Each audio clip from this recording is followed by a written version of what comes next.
무형자산 했는데 10페이지에 무형자산을 이어서 보겠습니다.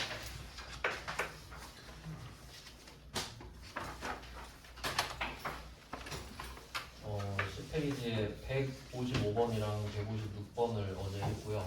그 무형자산을 취득하는 경우를 봤어요. 뭐 직접 개발을 한 경우도 있었고 뭐 산 경우도 있었고요. 그 다음은 157번부터 보면 됩니다. 21년 10월부터 사용이 가능하게 된 상표권, 무형자산이라고 써있죠. 보통 권자로 끝나면 무형자산이에요. 이 1,800만 원짜리 1,800만 원 주고 산 것 같아요. 근데 이거를 5년 동안 정액법으로 생각하기로 한다. 좀 디테일을 따져보면은 그렇게 중요한 거는 아니지만 유형자산은 감가상각을 합니다.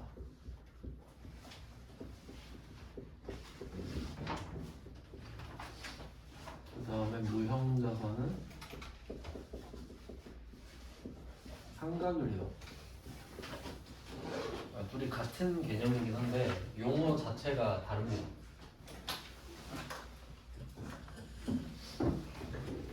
그냥 그래요. 그러니까 무형자산을 감가상각했다고 하지는 않는다는 겁니다. 그냥 용어가 그래요. 이게 똑같아 보이는데 영어로 하면은 아예 단어가 달라요. 얘는 B로 시작하고 얘는 A로 시작하거든요. 그냥 뭐 그렇습니다. 괜히 막 그 무형자산 감가상각한다 하면 없어 보이거든요. 맞춤법 틀리는 것처럼. 네, 그러면 한번 볼게요. 그럼 이제 알고 보면요, 밑에서 감가상각이란 말 절대 안 나와요. 다 상각이라는 거지. 네, 그럼 157번 봅니다. 그럼 180만 원이고 5년 동안 정액법으로 생각한다고 했는데 무형자산의 특징이 두 개가 있거든요. 기억하셔야 될 특징이 두 개가 있어요. 무형자산 특징 두 개 있는데 첫 번째는 잔존 가치가 없습니다.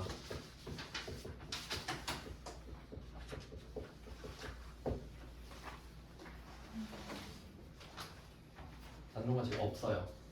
그러니까 이게 그 어떻게 해석해야 되냐면 사실 이게 문과 쪽이라서 별 상관은 없는데 잔존 가치가 0이라는 소리가 아니에요.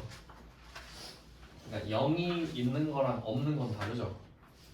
제가 말씀드리는 건 널 값이거든요. 아니 없다고 그런 개념 자체가. 이유는 어제 말씀드렸죠. 그 무형자산은 보통 법적 권리인데 법으로 보장해주는 기간만 쓰면 되니까 그 법적 기간과 상각 기간이 같을 수밖에 없거든요. 그러니까 그냥 똑같죠. 잔존가치 그딴 거는 필요가 없어요. 그 다음에 두 번째, 상각 방법은 당연히 고를 수 있습니다. 그 유형자산도 뭐 정액법, 정률법 이런 거 고를 수 있듯이 그래서 뭐 상각 방법은 고를 수 있거든요. 상각 방법은 보통 이렇게 나와요. 합리적인 방법으로 하라고 해요. 당연한 말이죠. 우리가 무슨 선택할 때 합리적인 선택하잖아요. 이상한 선택을 주로 하진 않죠. 그러면 상각 방법은 합리적인 방법을 네가 알아서 골라라. 근데 만약에 네가 선택 장애가 있다면 그럴 수도 있죠. 도저히 못 고르겠어요. 이러면 정액법을 쓰라고 돼 있어요.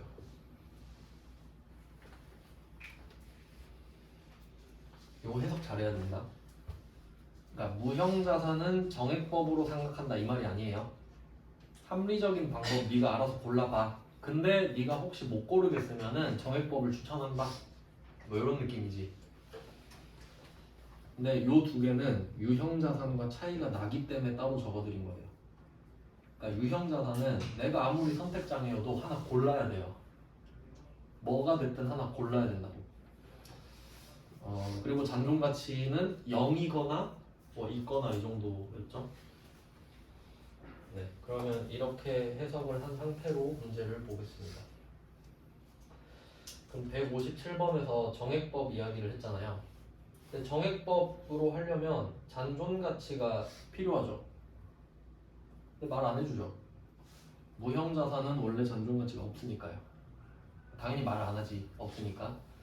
두 번째, 정액법으로 생각하기로 한 거는 우리가 합리적이라고 생각하는 게 정액법인 거죠. 이렇게 해석을 하셔야 됩니다. 그럼 금액을 한번 구해볼까요? 처음에 1,800만 원 주고 들여왔나 봐요. 그 상표를 쓸 수 있는 권리죠. 그러니까 나 말고 딴 사람은 못 써 이제. 이거를 돈 주고 사온 겁니다. 그래서 얘를 5로 나누면 되죠. 얘는 잔존가치 뺄 이유도 없죠. 그럼 금액이 나올 텐데. 근데 요걸 고지고대로 하면 안 됩니다. 지금 21년 회계 처리를 하라고 했는데 21년 10월부터 사용이 가능하다고 했죠. 그러면 10, 11, 12, 3개월 쓴 거거든요. 그래서 12분의 3을 곱해야죠. 요거 조심해야 됩니다. 사용한 기간. 안 썼는데 빼고 있으면 안 되니까.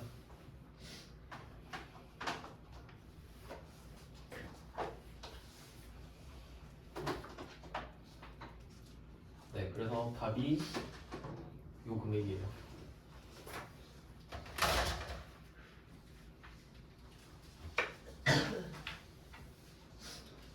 어, 90만 원인가요? 90만 원 넘었는데.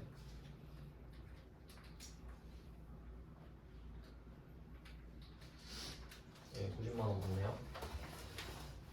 그리고 얘는 금액만 구하면 돼요. 감가상각 했던 것처럼. 그리고 얘는 그 분계를 한번 보여드리면 할 필요는 없는데 답을 한번 적어볼게요. 얘는 좀 달라요.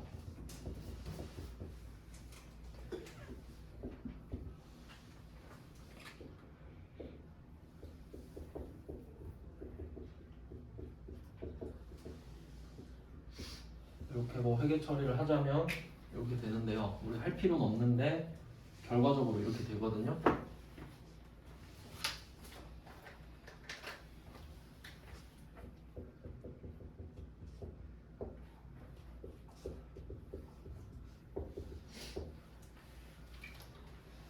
네, 무형자산 상각비 얘도 이제 비용, 그러니까 감가상각비 대신에 무형자산 상각비가 따로 있어요. 계정 과목이.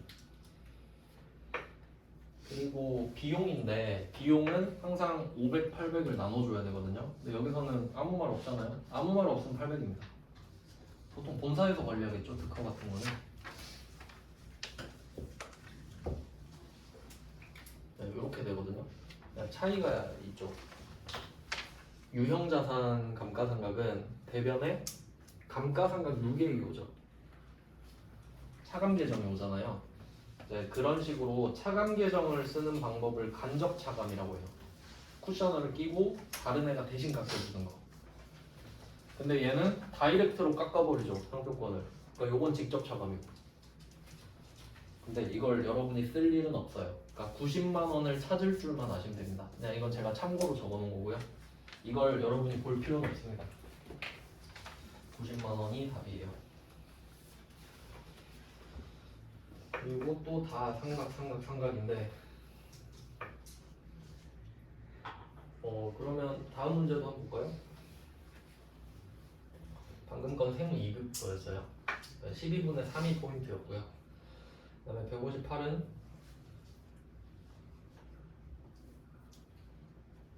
그 157번을 추가를 하자면 지금 2021년 10월부터 사용이 가능하다고 했잖아요.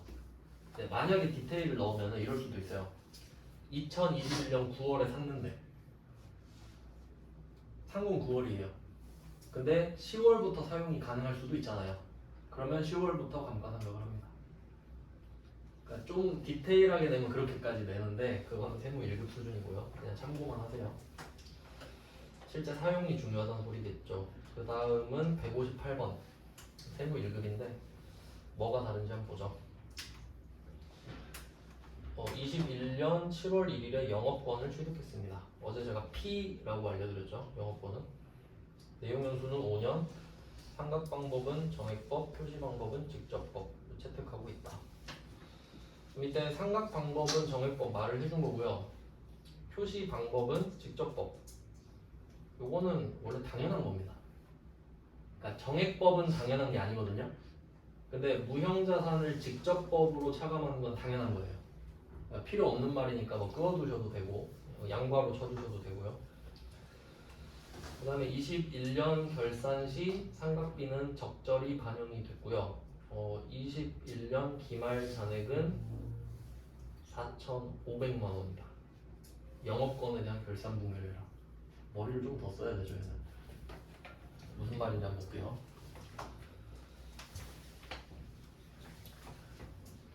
사실 뭐 이렇게까지 어렵게는 안 나오는데, 근데 뭐 이런 것도 풀어볼 수 있으면 좋죠. 날짜 순서대로 써볼게요.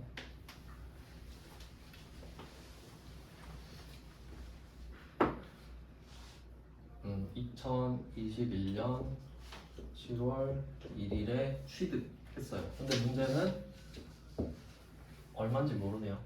얼마에 샀는지를 안 알려줘 버리네. 그리고 5년 남았습니다. 뭐 이렇게 했다고 하고 2021년 12월 31일에 상각을 한번 했겠죠. 6개월짜리 상각을 했겠네. 그리고 남은 게 4,500이란 소리예요. 아, 얘는 식이 좀 너무 복잡한데. 그러면 이 취득원가를 x로 뒀을 때 x가 이게 물음표예요. x. 그럼 x를 찾아야 되는 거잖아요. 오늘 얼마 할지를 찾으려면. 그러면 이 4,500만 원은 어떻게 나왔나 생각을 해보면 x 빼기 x 나누기 5 곱하기 12분의 6 요게 4,500만 원 맞나요? 사원금액 빼기 사원금액 5로 n빵 치고 12분의 6 한 개 지금 빠진 게 4,500이잖아요. 이렇게 해서 x를 찾아서 하시면 돼요. 나누기 5 하면 되잖아. x 나누기 5. 그러니까 답이 x 나누기 5가 답이에요. 이게 답인데 제가 지금 x를 못 찾겠으니까 식만 적어놓으면 되죠. 심심한 거 한번 해보세요. 이게 세무 1급 수준이구나 정도 생각하시면 되겠습니다.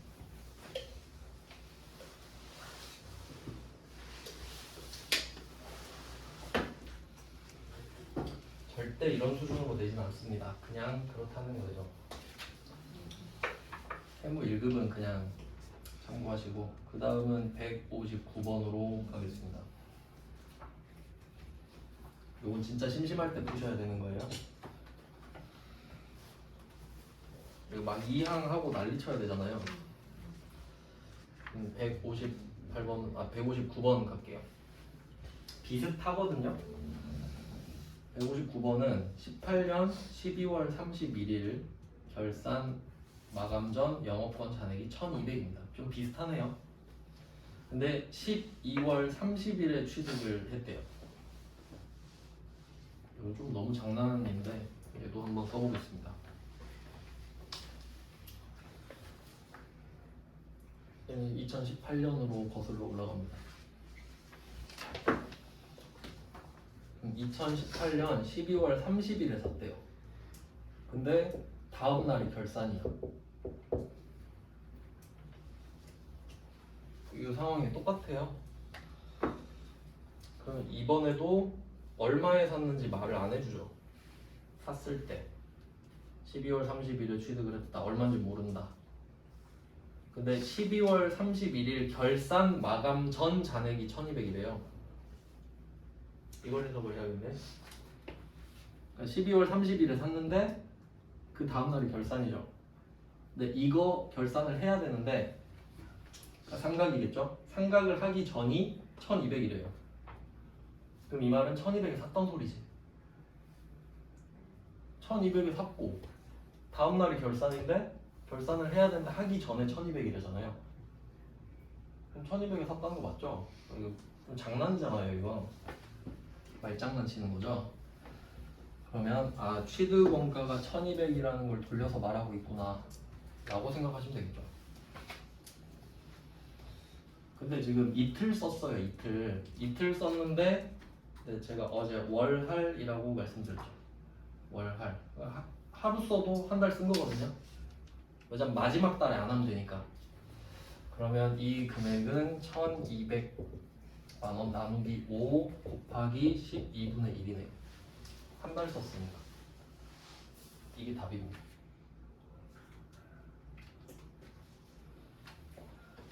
1200을 5로 나누면 그게 1년치.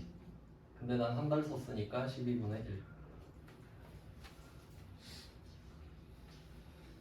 그리고 여기서 월할 균등 상각이라는 말 자체에서 1월 미만 기간은 1월로 한다. 이건 원래 그렇습니다. 원래. 혹시 모를까봐 그냥 말을 해준 거고요. 159번은 조금 치사하다는 생각도 드는데 뭐 그렇고 160번도 한번 해보겠습니다. 그러니까 이게 세무 2급이라서 어려운 게 아니냐라고 할 수도 있는데 그 밑에 회계 1급도 하나 있거든요. 근데 난이도는 똑같아요. 그러니까 내냐 안 내냐 차이죠. 잘 내냐 잘 안 내냐 차이죠. 160번 보겠습니다. 얘는 17년 1월 초에 취득을 했고요. 19년 결산 마감 전 어쩌고 저쩌고 합니다. 똑같이 적어볼게요.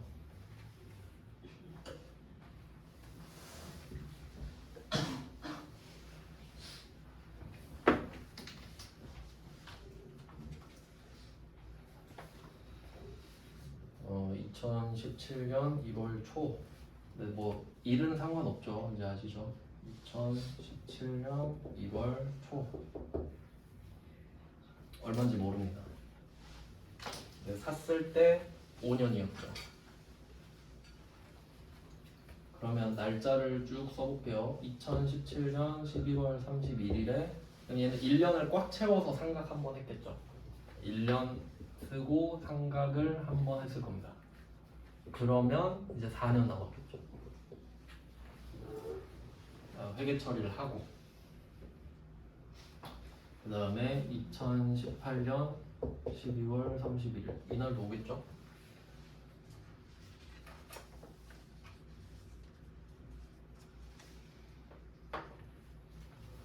네, 그럼 이때는 두 번째 상각을 할 겁니다. 그리고 이제 3년이 남았겠죠.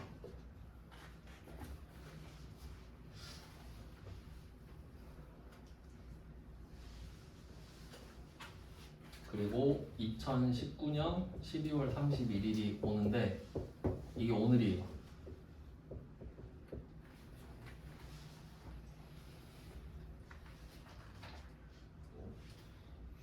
그럼 이런 거 어떻게 하냐면 19년 결산 마감 전이라고 하잖아요. 그러니까 오늘이 19년 결산이거든요. 근데 마감을 하려고 하는데 아직 안 한 거잖아요. 그러니까 그냥 보고 있는 거지 장부를. 19년인데 아직 안 했는데 이제 해야지.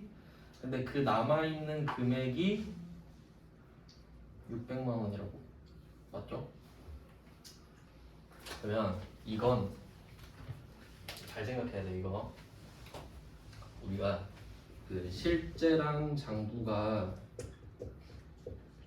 일치해야 되잖아요. 회계는 요거 일치시키는 게 회계죠. 그럼 이 둘 중에 뭐가 먼저 일어나는지 생각해 볼게요. 여러분이 가계부를 쓴다고 생각해봐요. 가계부. 오늘 10만 원 썼어요. 자, 10만 원 썼죠? 그리고 어플로 마이너스 10만 원 쓰죠. 뭐가 더 빨라요? 실제가 더 빠르지. 당연히. 나중에 10만 원 쓸 거니까 미리 빼놔야지. 이러지 않죠. 쓰고 따라가죠 장부가. 이걸 아시면 돼요.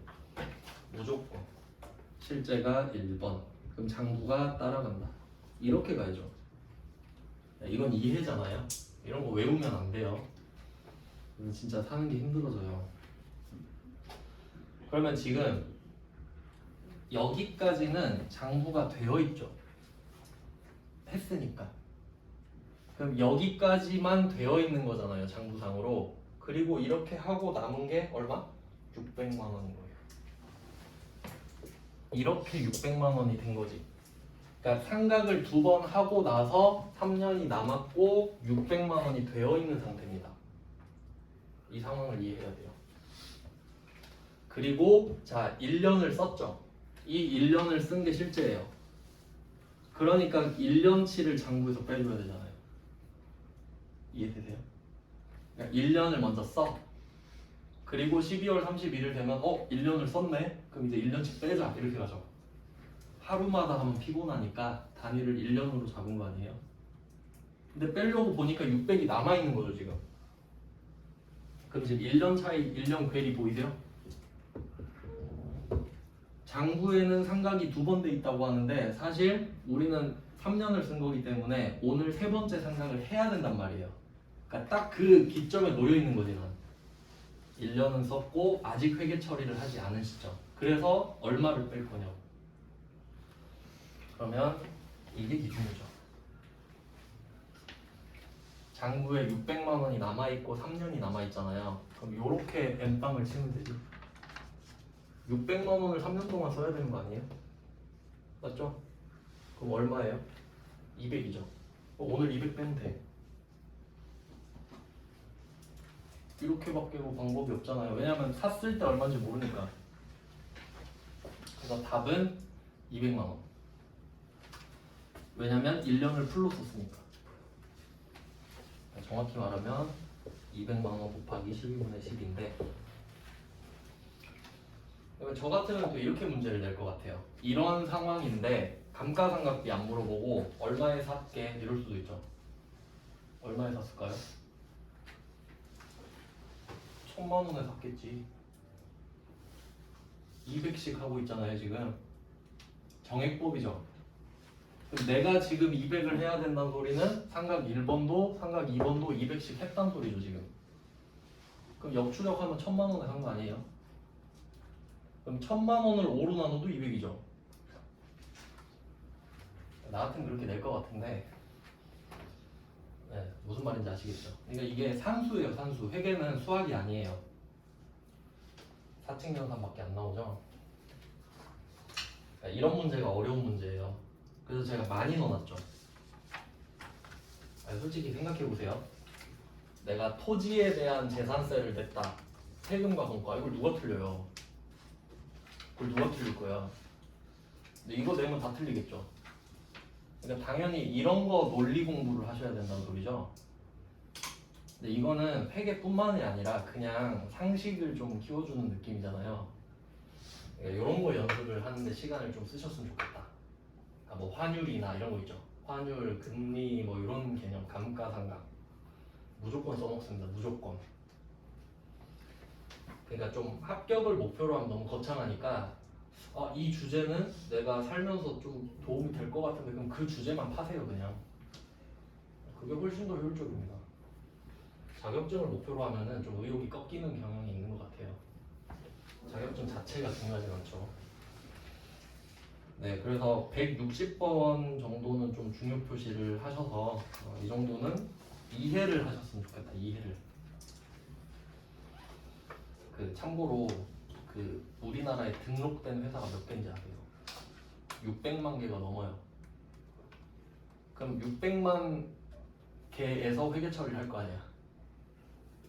어디서도 한다는 소리 아니에요? 그러니까 내가 회사를 세워도 하는 거고 내가 직원으로 가도 회계를 해야 되잖아 어쨌든. 그리고 옛날에는 회계 부서가 따로 있고 막 그랬는데 좀 작은 회사들은 팀장이 회계 처리를 다 하죠. 그럼 그 말은 회계를 못하면 팀장이 못 된다는 말도 되고 팀장이 회계를 못하면 팀장 자격이 없다는 말도 되고 뭐 그런 거죠. 그러니까 이제는 좀 그냥 생활이에요 생활. 회계는 우리 돈 쓰는 게 생활이듯이. 그 다음에 161번 가겠습니다. 요건 회계 1급인데요. 이런 건 해야죠. 회계 1급이니까. 이번에도 취득원가를 물음표를 쳐놨는데 그러면 이제 좀 패턴을 아니까 15년 1월 1일에 취득했죠. 대충 그냥 간단하게 정리해보죠. 그럼 15년 12월 31일에 한 번 생각했겠죠. 15년 한 번. 16년에도 한 번 했겠죠. 근데 첫 번째 줄 보면은 전기 말이 16년이나 돼 있어요. 그리고 똑같네. 1번이 그러니까 여기 첫 번째 쓴 게 15년, 16년 이렇게 되는 거네. 제가 연도를 바꿔볼게요. 지들도 문제를 베껴 쓰거든요. 여기 연도만 쏙 넣으면 되잖아요. 15년 1월 1일 15년 12월 31일 16년 됐는데 이게 전기말이래. 그럼 오늘은 17년이죠. 이게 오늘이잖아. 똑같지 않아요? 그럼 남은 게 얼마냐? 하니까 1500이래요. 그럼 1500하고 3년 남았죠 지금. 500이네. 그러니까 하나 푸는데 시간을 많이 들이면 다른 문제는 그냥 공짜로 먹는 거죠. 500입니다. 1500 나누기 3. 600 나누기 3. 1500 나누기 3. 그러니까 160번이랑 161번이랑 똑같은 문제 맞죠? 근데 세무 2급 회계 1급이죠. 그러니까 상관이 없잖아요. 그냥 해야 되잖아요. 할 거면 제대로 하는 게 낫죠.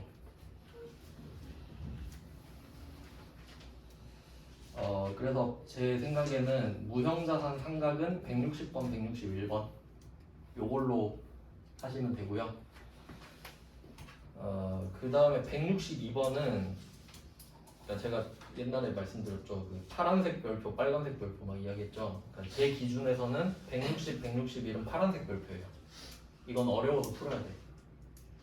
162번은 빨간 색깔이거든요. 근데 요거는 좀 수준을 좀 너무 높였는데 있으니까 한번 해볼게요.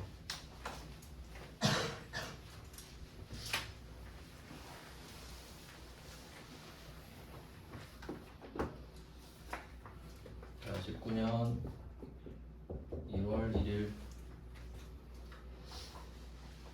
상각 후 잔액이 400이 있대요. 얘는 역으로 말해버리네. 칸을 2017년 1월 초에 취득을 했는데 패턴 똑같죠?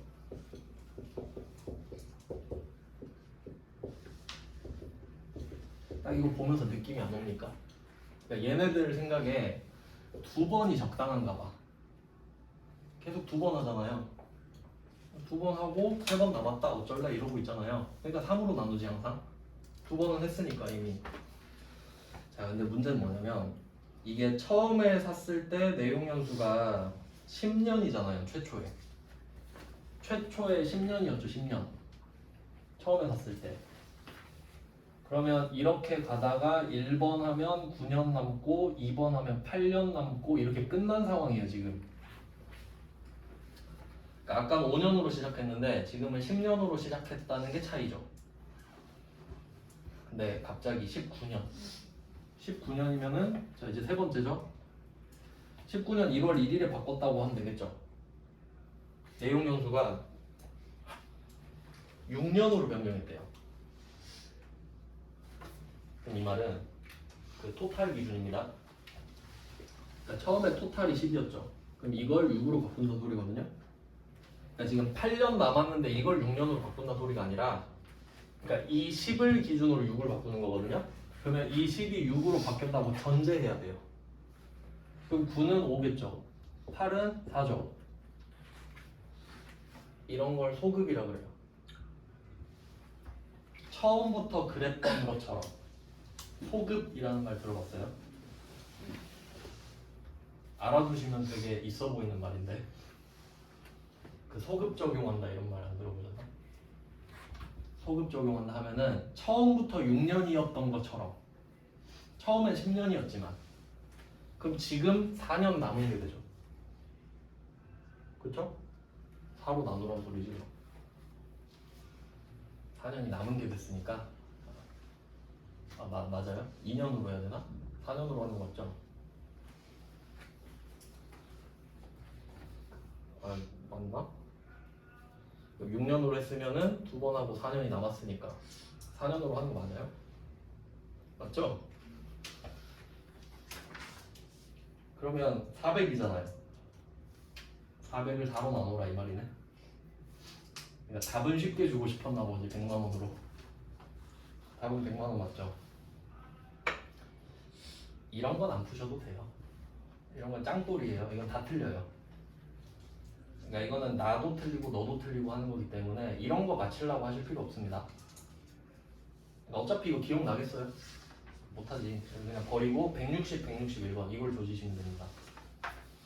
무형자산은 딱히 낼 게 없어요. 문제가. 그러니까 산 거, 그다음 상각하는 거 두 개밖에 없잖아요. 왜냐하면 이 무형자산이 주제 자체가 이론으로 내기가 좋아요. 이론으로.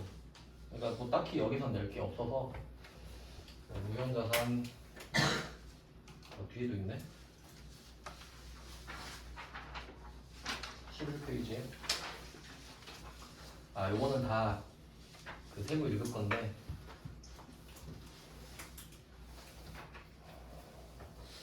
이거는 뭐 딱히 할 필요는 없고요. 약간 손상의 느낌이에요. 손상. 뭐 그냥 164번이 짧으니까 이거를 대표로 보겠습니다.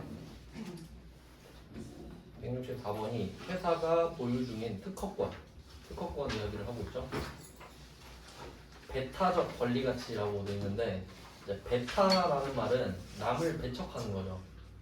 타인을 배척하는 권리.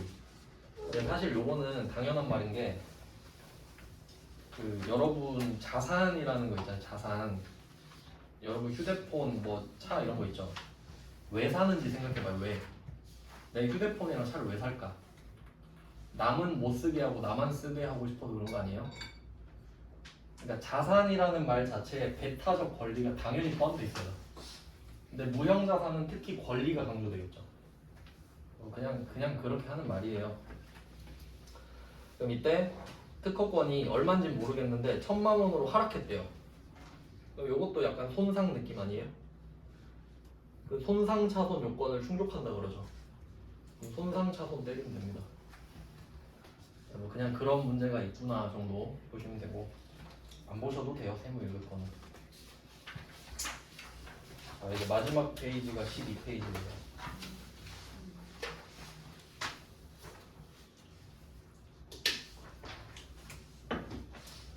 기타 비유동자산.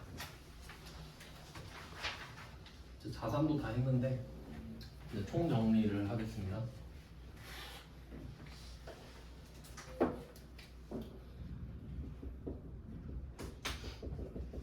유동자산, 비유동자산.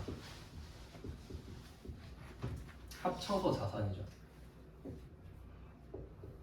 우린 지금 자산을 배우고 있고요. 유동자산은 강조자산, 재고자산, 투자자산, 유형자산, 무형자산, 기타 비유동자산. 이렇게 6개거든요. 자산은 왜 이렇게 많냐? 자산은 내가 통제할 수 있는 거잖아요. 내 거니까. 그러니까 이게 통장 이름이라고 생각하시면 돼요. 여러분이 돈이 있는데 이 돈을 목적에 따라 관리하고 싶으면 통장 쪼개기라는 게 있죠. 이렇게 통장 이름을 나눠서 분배를 해놓는 거죠. 목적에 따라. 그래서 재고자산은 목적이 판매, 투자자산은 투자, 유무형자산은 사용입니다. 이렇게 되는데, 그러면 우리가 제조업이잖아요. 이게 업종이 다 다르잖아요, 사람들마다. 근데 내가 제조업을 운영하고 있다 하면 뭐가 중요하냐라고 했을 때 당연히 유형자산 먼저 이야기 나와야 돼요. 제조를 해야 되니까 우리가 치킨집을 해도 튀김기가 필요하다고 했죠. 그게 유형자산이잖아요. 그럼 이 유형자산으로 재고자산을 만들죠? 이 두 개가 중요하겠지. 나머지는 다 쩔이죠. 삼성전자한테 반도체 설비랑 반도체가 제일 중요하겠잖아요. 나머지는 그냥 기타 등등이에요. 그리고 실제로 제일 안 중요한 게 투자자산. 투기를 꼭 하는 건 아니니까. 근데 뭐 여기서 퇴직연금 운용자산 정도는 그나마 좀 쓸만했죠. 거의 대부분의 좀 중소기업들은 그 확정 기여형을 많이 써요. 이 기억나요? B형, DC형? 확정 급여형이 퇴사할 때 한 방에 주는 거잖아요. 퇴사 직전 월급 곱하기 연수. 근데 그걸 중소기업이 잘 안 쓰는 이유는 해마다 정산이 안 되잖아요. 근데 확정 기여형은 1년마다 줘버리거든요. 그게 편하지 사실. 서로 편하죠 서로. 그냥 이론상으로 배우는 거니까. 실제로는 기여형을 선호해요. 그래서 그러면 이제 마지막은 기타 비유동사다. 이것도 그렇게 중요하진 않겠죠. 목적 자체가 없습니다. 볼게요. 문제도 3개밖에 없죠. 여기서는 보증금 나오죠? 보증금? 자, 임대차 계약을 맺었다라고 하는데 임대차 계약은 차임을 걸고 대자가 빌려주다, 차자가 빌리다죠. 차임을 걸고 빌려주고 빌리는 계약을 말해요. 네, 공짜로 빌려주면 사용대차라 그러고요. 뭐 그냥 그런 게 있는데 이거 돈이 들어가 있다는 소리예요. 보증금 2천을 지급했죠. 그러니까 이게 보증금을 받을 수도 있고 줄 수도 있거든요. 그럼 이름을 좀 한번 생각해 볼게요. 차자랑 대자 해가지고 정리를 한번 해봅시다. 차, 대 이렇게 나눠볼게요. 차자는 빌리다라는 뜻이에요. 대자는 빌려주다라는 뜻이에요. 그러니까 한 글자로 이미 의미가 끝났습니다. 그래서 이 한자를 가지고 차변, 대변 이렇게 따서 쓰는 거거든요. 근데 그 차변이 왼쪽이라는 뜻은 없죠? 그냥 붙여서 쓰는 거예요. 그냥. 자, 그럼 차가 들어가는 거를 볼게요. 우리가 배운 것 중에 차입금, 장단기 차입금 본 적 있죠? 차자 들어갔죠. 그다음에 임차료 이거 안 했죠? 처음 보죠? 차. 그럼 차입금은 돈을 빌린 거죠. 현금 100만 원이 들어왔어요. 그럼 이 100만 원이 뭐냐? 차입금이다. 그러니까 그 현금의 성격을 말해주는 거죠. 차입금은 부채죠. 그러니까 지금 우리가 거래 하나에 대해서 차변대변 쓰고 있잖아요. 이제 좀 그 느낌을 잡으셔야 돼요. 우리가 가계부 쓸 때 가계부를 단식북이라고 하거든요. 이 회계는 복식북이고요. 두 개를 쓰니까. 그럼 단식북이는 내가 철수한테 100만 원을 빌리잖아요. 그러면 철수 차입금 100만 원 이렇게 쓰죠. 그럼 100만 원이 증가하잖아요. 그럼 잔액을 100만 원 늘리죠. 근데 그게 갚아야 된다라는 거 표시는 안 돼 있어요. 돈만 늘어나 있지. 그럼 내가 이걸 까먹고 돈을 다 써버리면 철수가 야 빨리 100만 원 줘. 아 맞다 이렇게 되죠. 단식북이는 관리가 안 돼요. 그러니까 이 돈이 무슨 명분인지 안 써 있다고. 그냥 얼마가 있는지만 써 있죠. 근데 이제 좀 이해되세요? 100만 원이 들어왔는데 부채 100만 원이다 하면은 아 이 중에 100만 원은 갚을 돈이구나. 관리가 되잖아요. 복식북이. 임차료는 요금이죠, 요금. 왜냐면 차가 빌리는 거니까 건물을 빌린 거잖아요. 건물을 빌렸으면 요금을 내야 되죠. 비용이죠.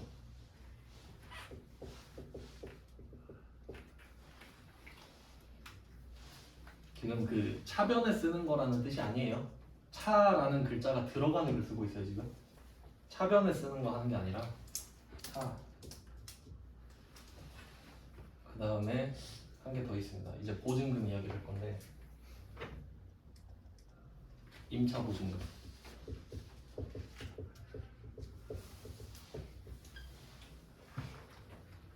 임차 보증금. 요거 해석할 때 임차료, 임차 보증금 이렇게 해석해야 되거든요. 그럼 임차는 뭘 빌렸겠어요 지금? 건물 빌렸겠죠. 임대차 계약이니까. 그러면 건물을 빌렸어요. 요금을 내야죠. 비용 맞죠? 그럼 이번에도 건물을 빌렸어요. 그럼 보증금을 받아요, 내요? 내야죠. 이것도 외우는 거 아니에요. 내가 건물 빌리는데 아유 건물주님 저한테 보증금도 좀 주시죠. 말 안 되잖아요. 건물을 빌리면 보증금은 줘야죠. 근데 이 보증금을 빌려주는 거죠. 무이자로. 그럼 나중에 받죠. 자산이죠. 받을 돈이잖아요.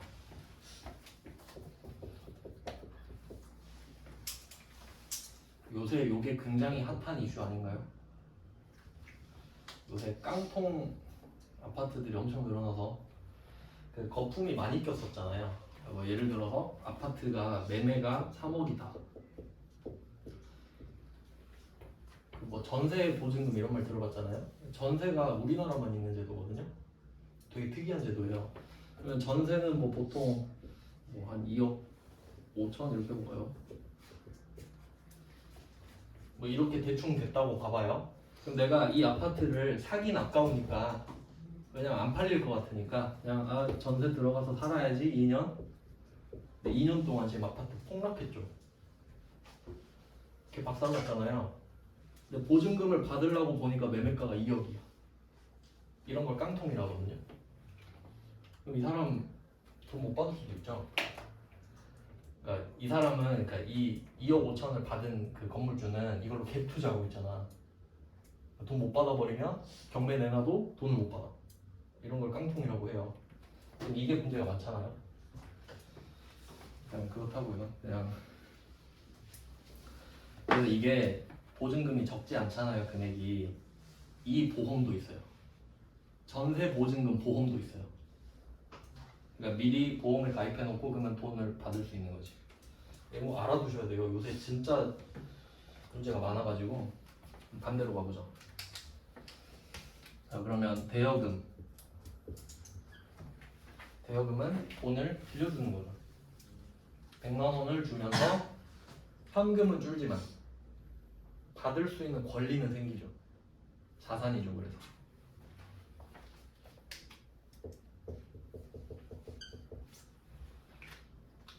둘이 반대 관계예요. 그다음에 임차료, 반대는 임대료죠. 임대료. 이것도 끊어서 봐야겠죠. 내가 건물을 임대해 주니까 요금을 내라. 맞죠? 그럼 이건 수익이죠. 그러니까 이렇게 이해를 하셔야지 료, 비로 끝나면 비용 이러고 있으면 안 돼요. 그럼 개발비도 예외였고 임대료도 예외가 되죠. 그러니까 그렇게 외우는 게 안 좋아요. 이해를 하시는 게 제일 좋죠.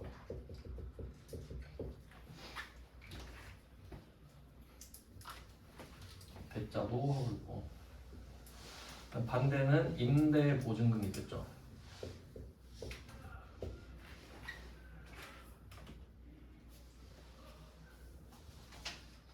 내가 건물을 임대해 줄게.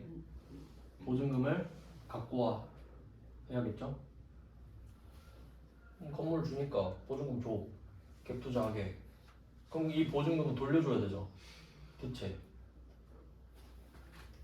서로 반대니까. 이렇게 이해를 하셔야 됩니다. 외우는 게 아니라. 그래서 167번을 맨 위로 올려놓은 이유는 그냥 보증금이라고만 해서. 그러니까 168번 같은 경우는 임차 보증금이라고 써놔버렸죠. 그럼 이건 생각할 필요가 없잖아요. 근데 167번은 임대차 계약을 했다라고만 하면 내가 임차인인지 임대인인지 알 수가 없죠. 상황으로 찾아라 이거 아니에요. 그럼 어떻게 찾아요? 내가 돈을 주는지 받는지만 보면 되지. 헷갈리면 돈을 보면 돼요. 돈을 줬죠. 그럼 일단 준 걸 쓰면 되죠. 당좌, 예금, 차감을 하면 되겠죠. 헷갈리면 돈부터 쓰시면 됩니다. 당좌, 예금 2천. 그리고 생각을 해보는 거죠. 내가 이 돈을 왜 주고 있을까? 내가 건물을 빌렸나 보군 이라고 생각하는 게 맞죠. 그럼 내가 건물을 임차했잖아. 그러면 보증금을 줘야 되죠. 그럼 딱 맞네. 그럼 얘는 임차 보증금입니다. 맞아요? 근데 아무 생각 없으면 임대 보증금 이렇게 쓰고 있죠. 그럼 그건 진짜 생각을 안 했다는 말 아닌가요? 임차 보증금. 내가 건물을 임차했으니까 보증금은 빌려드릴게 로 가야 돼요. 얘 둘은 방향이 다르죠. 건물을 임차해 주셨으니까 보증금을 빌려드릴게요. 쌍방향 이렇게 가야 되니까 방향이 다릅니다. 그러니까 지금 빌려주고 있잖아요. 그럼 이 돈은 빌려준 돈은 받아야 되죠. 누구한테 받을지 써야겠죠. 누구한테 받을지 써야지.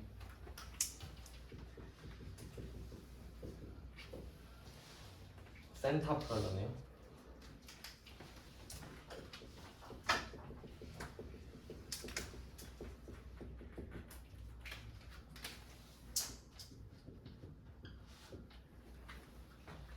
이렇게 답이 돼요.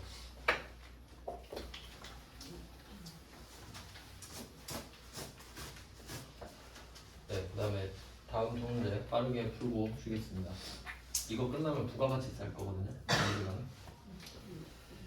168번은 임차보증금 1,500이에요. 총 1,500인데 먼저 지급한 계약금 500을 제외하고 1,000을 줬대요.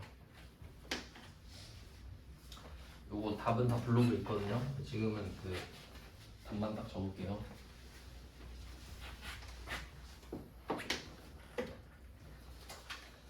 그러면 총 임차 보증금은 1,500이 되어야 해요.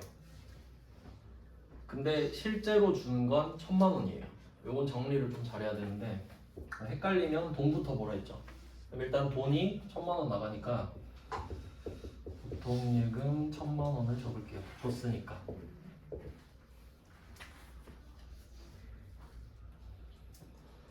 그럼 여기에 500이 뭔가 있어야 돼요.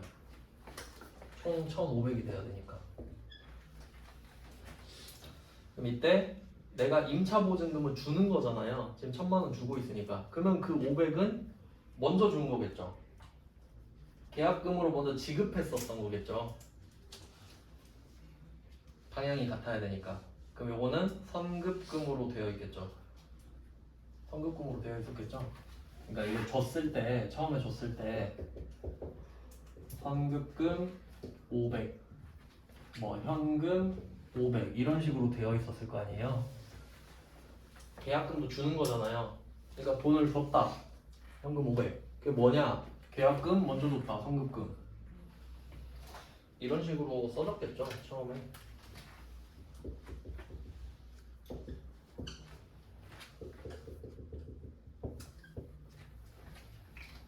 이렇게 했겠지. 그리고 이 선급금에도 거래처를 써놔야 되죠. 물건은 못 받았는데 돈만 줘놨으니까 누군지 써야죠. 주소 동국 뭐 이런 식인데. 자 그럼 일단 500은 줘놨어요. 그리고 총 금액이 1,500인 거거든요. 그럼 우리가 1,000만 원 주면서 야 저번에 500 준 거 알지? 나 총 1,500 줬다 이렇게 된 거죠. 그래서 이 현금금이 나갑니다. 이거 약간 느낌이 선납세금 비슷하지 않나요? 선급이든 선납이든 먼저 낸 건 자산이라 했죠. 나중에 안 되니까 얘가 돈 나가는 걸 막아주잖아요.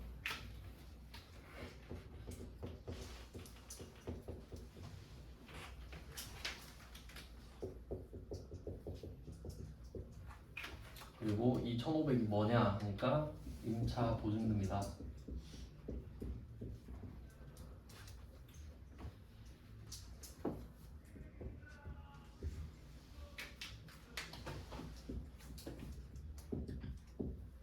네, 임차 보증금은 또 거래처가 들어가죠. 이것도 결국 맡긴 돈이니까. 수준이 좀 높아졌습니다. 이렇게 보시면 되고, 그다음에 169번은 이거는 제가 그 관련된 문제 번호만 써드리고 답은 블로그에서 확인을 하시면 됩니다. 앞에서 비슷한 문제를 푼 적이 있거든요.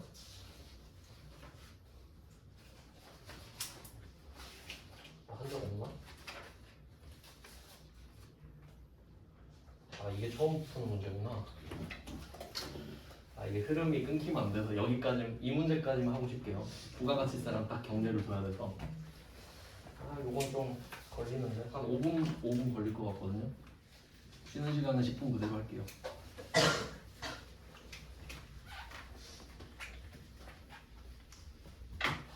이건 좀 중요 표시 해놓을게요. 169번은 중요 표시. 회계 1급에 나왔다는 게 포인트입니다. 여기서 3개를 표시할게요. 3개. 미지급금 하나 표시하고, 임차료 하나 표시하고, 보증금 하나 표시하고. 자, 3개 표시하신 다음에 상황을 이해해 볼게요. 지금 미지급금이랑 임차료라는 말이 나왔잖아요. 그럼 우리는 세입자예요. 맞죠? 제가 임차료를 내겠습니다 이거잖아요. 임차해 주셨으니까 요금 낼게요. 근데 미지급금이 나온 거는 밀린 거죠. 그러니까 상황을 이해할 수 있죠 지금? 내가 세입자인데 지금 월세가 밀린 상황이구나. 그러면 건물주가 하는 말이 뭐겠어요? 그렇게 못 줄 것 같은 보증금에서 까든가 이러지 않나? 그러려고 보증금을 걸어놓는 거잖아요 보통. 월세 안 낼까봐. 그러면 딱 전제를 생각해봐요. 내가 건물을 임차하고 있으면은 임차 보증금을 맡겨놨겠죠. 그러니까 그건 대전제가 되는 거지. 말을 안 해도. 꼭 말을 해야 되는 건 아니잖아요. 있겠지. 그러면 임차 보증금이 있겠구나라고 생각을 해야 돼요. 뭐 얼마인지는 모르지만 있긴 있겠죠. 그래서 요게 머릿속에 그려져야 돼요. 내가 세입자니까. 그리고 보증금 이야기도 하고 있잖아요. 공장 부동산. 이렇게 되어 있었겠구나라고 생각을 할 수 있어야 된다. 이해되시죠? 생으로 월세만 받는 거는 잘 없잖아요. 그런 있긴 있는데 잘 없죠. 1년치를 다 받는 거 아니고서는. 그럼 이때 미지급금으로 계상되어 있는 공장 임차료죠. 그러면 우리가 한 달에 300씩 낸다고 칩시다. 그러면 오늘 월세를 내는 날이 되잖아요. 그러면 오늘 월세 내는 날이네 라는 생각이 들죠. 그게 비용이에요. 그러니까 돈을 냈는지 안 냈는지 상관없어. 딱 눈 떴을 때 오늘 월세 내는 날이네 이 생각이 들면 비용이에요. 그러면 500번 임차료가 되겠죠. 공장 빌리는 거니까 300만. 부가세 이야기는 안 하는 거 같고요. 원래는 이 안에 부가세가 포함되어 있습니다.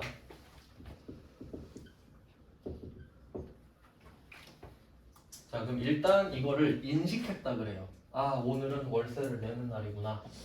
그리고 그 후의 선택은 돈을 낼 거냐 말 거냐죠. 그럼 오늘 돈을 내면 현금 300 나가면 끝이에요. 근데 조금만 기다려 주세요 라고 한 거죠. 그럼 미지급금이 된 거지. 여기서 포인트는 돈을 안 내도 비용은 잡힌다는 거예요. 왜냐면 원래 월세 내는 거니까. 그래서 미지급금이 되었다.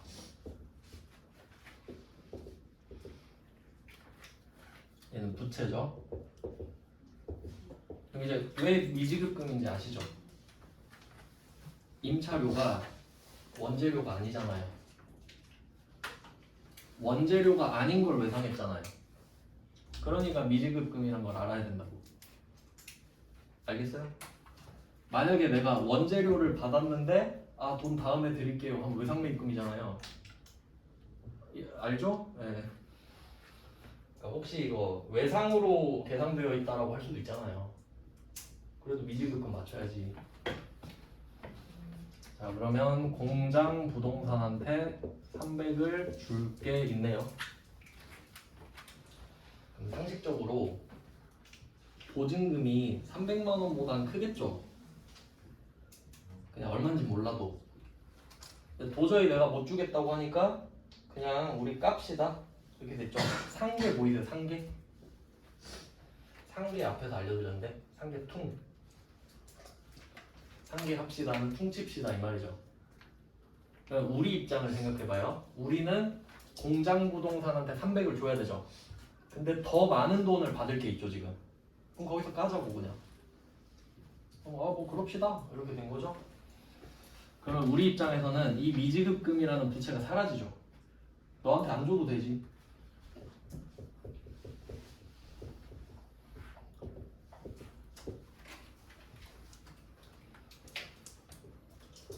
부채의 감소,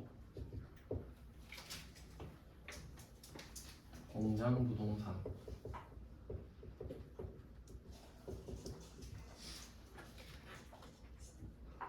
원래는 이 미지급금 300을 없애려면 돈 줘야 되죠. 근데 어차피 받을 돈에서 까면 되잖아요. 그럼 만약에 임차보증금이 1억이었다 합시다. 1억. 그럼 1억 중에 300 깝시다 하면 300 까는 대신에 나중에 9,700 받으면 되죠. 그게 된 거지 뭐. 그래서 임차보증금을 깝니다.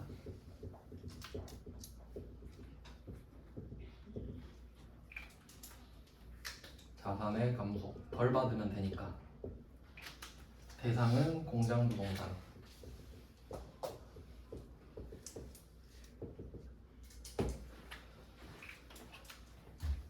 이 문제가 중요한 이유는 세 개를 다 알아야 풀 수 있죠. 답은 세 번째 거죠. 그러니까 1번, 2번은 이미 되어 있습니다. 지금 우리가 하는 게 아니에요. 1번, 2번은 돼 있어요. 그러니까 3번만 해야죠. 조금 난이도가 있죠.